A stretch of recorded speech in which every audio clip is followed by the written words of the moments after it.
Item ಯಾವುದೇ ಇರಲಿ try ಮಾಡಿ ಆಚಿ ಚಿಕನ್ ಮಸಾಲಾ. ಆಚಿ ಚಿಕನ್ ಮಸಾಲಾ. ರಾಮಲಿಂಗಾರೆಡ್ಡಿ ಬಗ್ಗೆ ರಿಸೈನ್ ಬಗ್ಗೆ ಪ್ರಿಯಾಂಕ್ ಖರ್ಗೆ ಈಗ ಪ್ರತಿಕ್ರಿಯೆ ಕೊಟ್ಟಿದ್ದಾರೆ. ರಾಜ್ಯಕ್ಕೆ ಮತ್ತು ಸಂಪುಟಕ್ಕೆ ರಾಮಲಿಂಗಾರೆಡ್ಡಿ ಬಹಳ ಮುಖ್ಯ ವ್ಯಕ್ತಿ. ಅವರು ರಾಜೀನಾಮೆ ಕೊಟ್ಟಿದ್ರ ಬಗ್ಗೆ ಈಗ ಪ್ರಿಯಾಂಕ್ ಖರ್ಗೆ ಅವರು ರಿಯಾಕ್ಟ್ ಮಾಡಿದ್ದಾರೆ. ರಾಮಲಿಂಗಾರೆಡ್ಡಿ 9 ಸಲ ಗೆದ್ದ ಶಾಸಕ, ಸಚಿವರಾಗಿದ್ದಾರೆ. ಅವರ ಅನುಭವ ನಮ್ಮೆಲ್ರಿಗೂ ಕೂಡ ಬೇಕಾಗಿದೆ. ಏನೇ ಇದ್ರೂ ವರಿಷ್ಠರು ತೀರ್ಮಾನ ಮಾಡ್ತಾರೆ.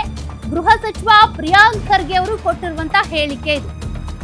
ಅವರ ಅನುಭವ ನಮಗೆ ಮುಖ್ಯ, ಜೊತೆಗೆ ಅವರು ಇಲ್ಲಿವರೆಗೂ ಕೊಟ್ಟಿರುವಂತ ಕೊಡುಗೆ ಅಥವಾ ಅವ್ರು ಕೊಟ್ಟಿರುವಂತ ಕೆಲಸ ಪ್ರತಿಯೊಂದು ಕೂಡ ಇಂಪಾರ್ಟೆಂಟೇ. ಬಟ್ ಈ ರಾಜೀನಾಮೆ ಏನಿದೆ ಯಾರು ಊಹೆ ಮಾಡಿರ್ಲಿಲ್ಲ. ಪ್ರಿಯಾಂಕ್ ಖರ್ಗೆ ಅವರು ಇದಕ್ಕೆ ಪ್ರತಿಕ್ರಿಯೆ ಕೊಟ್ಟಿದ್ದಾರೆ.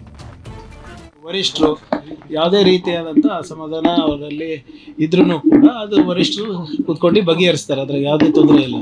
ರಾಜೀನಾಮೆ ನೀಡಿಬಿಟ್ಟಿದೆ ಸರ್, ಆಲ್ರೆಡಿ ರಾಜೀನಾಮೆ ನೀಡಿ ಸರ್ ಏನೇ ಇದ್ರೂ ನಮ್ಮ ವರಿಷ್ಠರು ತೀರ್ಮಾನ ತಗೋತಾರೆ.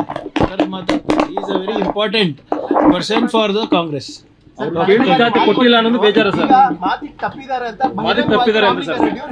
ನೋಡಿ, ನಾನು ಮತ್ತೊಮ್ಮೆ ಪುನರುಚ್ಚರಿಸ್ತಾ ಇದ್ದೀನಿ, ರಾಮಲಿಂಗ ರೆಡ್ಡಿ ಅವರ ಸೇವೆ ನಮ್ಮ ಪಕ್ಷಕ್ಕೆ, ರಾಜ್ಯಕ್ಕೆ ಬಹಳ ಪ್ರಮುಖವಾದಂಥ ಕೊಡುಗೆ ಇದೆ. ಅವರ ಸೇವೆ ಅಗತ್ಯ ಇದೆ. ಏನೇ ಇದ್ರೂ ಕೂಡ ನಮ್ಮ ಪಕ್ಷದ ವರಿಷ್ಠರು ಅದನ್ನ ಬಗೆಹರಿಸ್ತಾರೆ.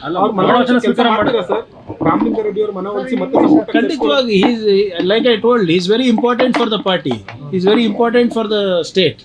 9 ಸಾರಿ ಗೆದ್ದವರು, ಅವರ ಅನುಭವ ನಮ್ಗೆ ಬೇಕೇ ಅಲ್ವಾ? Okay, thank you. ಮಂತ್ರಿ 2 ದಿನಕ್ಕೆ ರಾಜೀನಾಮೆ ಕೊಡ್ತಾರೆ.